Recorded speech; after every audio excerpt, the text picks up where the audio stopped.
One of the things that makes Gateway so special is the way new families become part of our community, not just by attending, but by truly joining in. Today, we have the joy of highlighting one such family. Parker and her family came to Gateway just about 2 years ago, and from the very beginning, they embraced all that makes this place unique. Parker, now a senior, has jumped right into campus life, taking part in so many opportunities we offer, and bringing her warmth, energy, and curiosity into every space she's in. As her dad, Austin, has added his own special touch, quite literally, to our campus.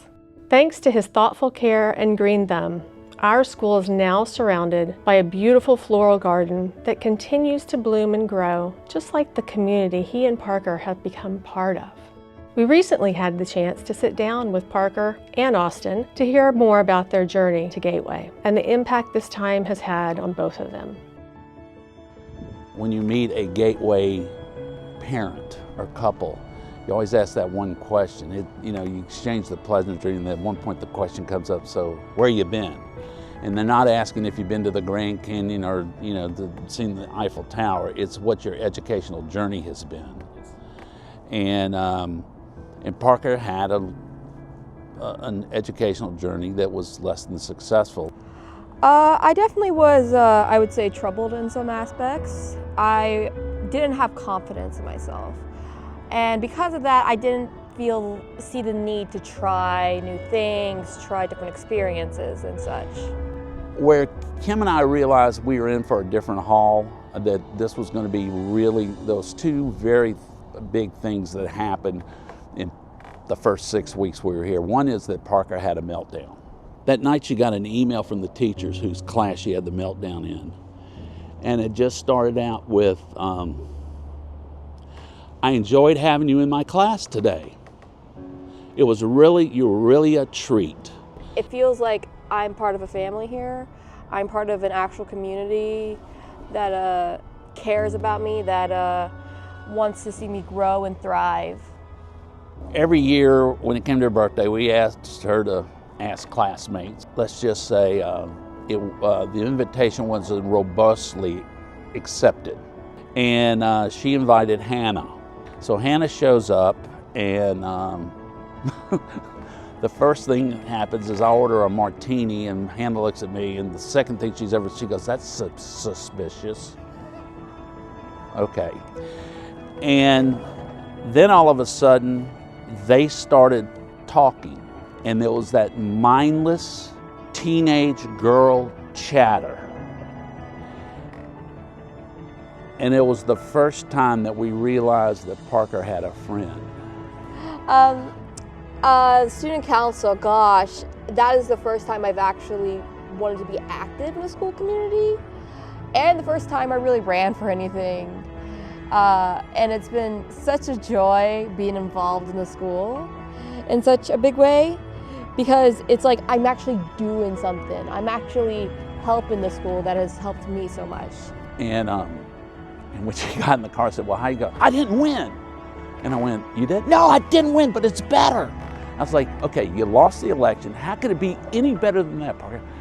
I'm student council representative. And it's like, we'll go with that, girlfriend. A couple of weeks later, we had our first meeting with Dr. J, the silent assassin, as I call her.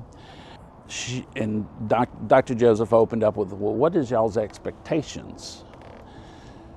And we put on our space, well, we want her to graduate from high school and maybe be able to attend an HCC and get a couple of classes under her belt, and then to get a really good job skill to she be a productive member of society.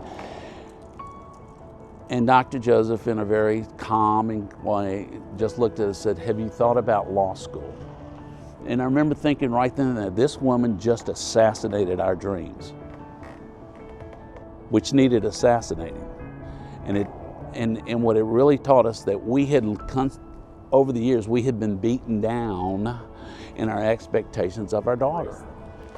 They have challenged me in a way that was desperately needed at my old schools. They have also definitely pushed me, but also understood where my limits are, and they've helped me push those limits to the point where I can do things that I never thought I was able to do. And so, you know, the whole last year was about changing Parker's trajectory in life. And one of the more sobering things that happened to Parker is we were going to Three Dog Bakery as a single internship, and it didn't work out for Parker. That's a life lesson. And a lot of us get that life lesson, and we don't have a Miss Paxton and somebody to talk to about it, right? We usually have someone in HR we have to talk to.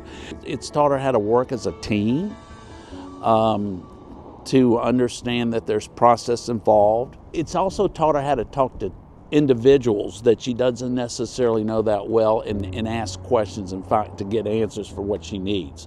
They let me see what a real life job experience is like. They allow me to gain experience in those certain jobs.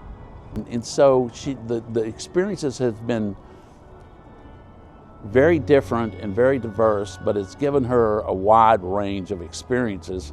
You know, in the Three Dog Bakery deal, you know, we were able to talk through it and understand that she needed to develop some different job skills. As a good, responsible father, we went to Avalon to have a chocolate milkshake after a perfect dental appointment.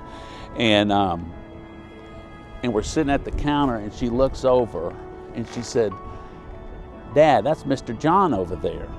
This is the man that has come up to her since she was 6 and introduced himself, and she never said hi to him. And she said, he's sitting with Mr. Burdett, who's a dear friend of mine. And she gets up off the stool, walks over there and introduces her, says, "Hi, Mr. John, how are you doing? Mr. Burdett, are you having a good day?" And I just remained at the counter just watching this thing unfold. And she turned and walked away, and all three of them went. This is a child they had not seen, you know, and Mr. John is her friend now.